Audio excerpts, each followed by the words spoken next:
जय गुरुदेव, जय माँ गायत्री। सभी को मेरा प्रणाम। नवरात्रि शुरू होने वाले हैं और नवरात्रि से पहले आपको क्या क्या करना चाहिए, आज इस विषय पे हम बात करेंगे। देखिए, पूजा करते समय हमें बहुत ही स्वच्छता का ध्यान रखना चाहिए।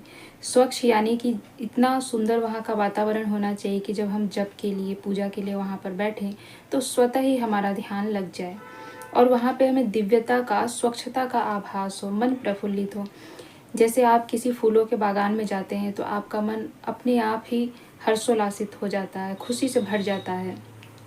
इसी प्रकार से आप जब मंदिर में जाते हैं तो वहाँ की सुगंध, वहाँ की खुशबू, वहाँ की साफ सफाई, वहाँ की दिव्यता से आपका रोम रोम पुलकित हो उठता है।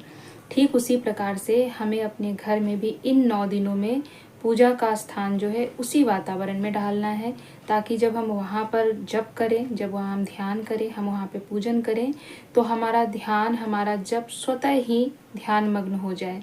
यानी कि जब हम ध्यान करें तो भी हम ध्यानावस्था में बिल्कुल मग्न हो जाए, जप करें तो भी हम बिल्कुल मग्न हो जाएं। तो इन सब चीज़ों के लिए आप लोग साफ सफाई करते ही होंगे, सब कुछ ध्यानपूर्वक देखते होंगे, करते होंगे।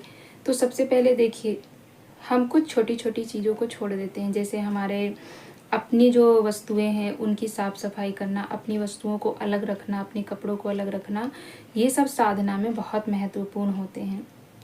जैसे मैंने पहले भी एक वीडियो बनाया था, उसमें साधना के जो 33 नियम बताए हैं उसमें भी इसका जिक्र हुआ है, पर मैंने फिर से सोचा कि अलग से आप लोगों को समझाऊं कि नवरात्रि के लिए आप लोगों को विशेष प्रकार से किन किन बातों का ध्यान रखना चाहिए। सबसे पहले आप अपने पूजा का स्थान साफ कीजिए।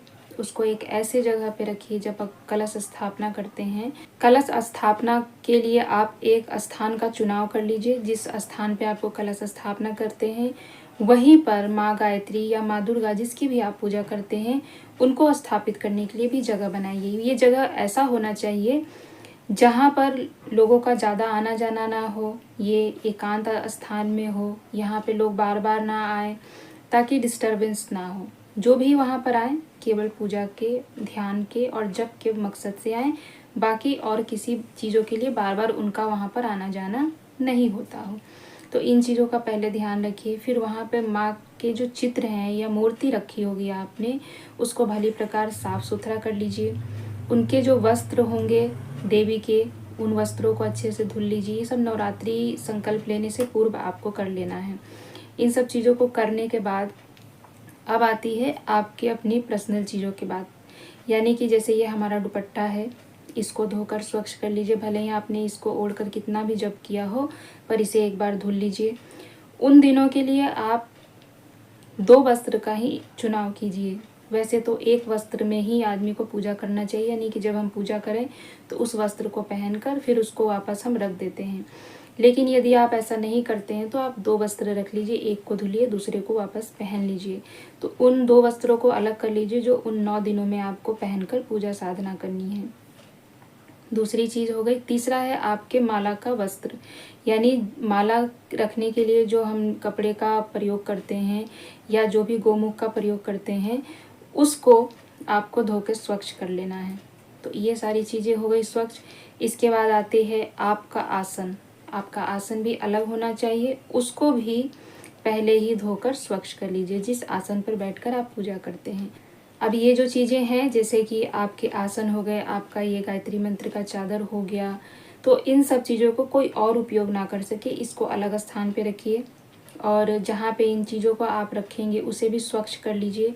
जैसे जहाँ पर आप पुस्तकें रखते हैं, जहाँ पर आप माला रखेंगे, जहाँ पर अपना ये चादर रखेंगे, जहाँ पर आप अपना आसन रखेंगे, तो इन सब चीज़ों को भी आप एक स्वच्छ स्थान पर रखिएगा। उस स्थान को भी स्वच्छ कर लीजिएगा। तो ये कुछ विशेष बातें हैं जिसका हमें ध्यान रखना चाहिए साधना के लिए, और साधना करने से पूर्व भी हमें इन सब की तैयारी कर लेनी चाहिए। तो इस प्रकार से जब आप साधना करेंगे तो आपको बहुत आनंद आएगा, क्योंकि यह नवरात्रि जो है विशेष अनुदान देने वाले दिन होते हैं। इन दिनों विशेष कृपा माता की बरसती है और यह समय ही अमृत वेला कहा जाता है। तो इस अमृत वेला में जितनी अपनी पात्रता को हम विकसित करेंगे, हमारी पात्रता के हिसाब से उतना ही अनुदान हमें मिलेगा। तो इसीलिए अनुदान पाने के लिए आपको स्वच्छता का भी ध्यान रखना है, सादगी का भी ध्यान रखना है और अनुष्ठान के जो सारे नियम बताए गए हैं उन नियमों का भी पालन करना है और इसके बाद आपको अपनी साधना पूर्ण रूप से करनी है। तो ये एक बहुत छोटा सा वीडियो मैंने बनाया सिर्फ उस चीज़ के लिए कि आप नवरात्रि साधना से पूर्व, अनुष्ठान से पूर्व किन किन बातों का ध्यान रखें, कैसे तैयारी करें और उन दिनों आपको क्या क्या करना है, इन सब पे मैंने वीडियो बनाया है। यहाँ पर विशेष चर्चा करने की कोई आवश्यकता नहीं है। तो इन चीज़ों का ध्यान रखिए और बहुत अच्छे से अपनी नवरात्रि साधना को कीजिए। छोटे छोटे ही वीडियो बना रही हूँ क्योंकि बहुत से लोगों के बहुत सवाल आए हैं, सभी सवालों का मुझे जवाब देना है, सबके लिए छोटे छोटे वीडियो में डालती हूँ।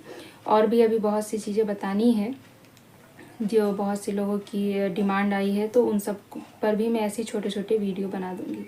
आज के लिए सिर्फ इतना ही। जय गुरुदेव।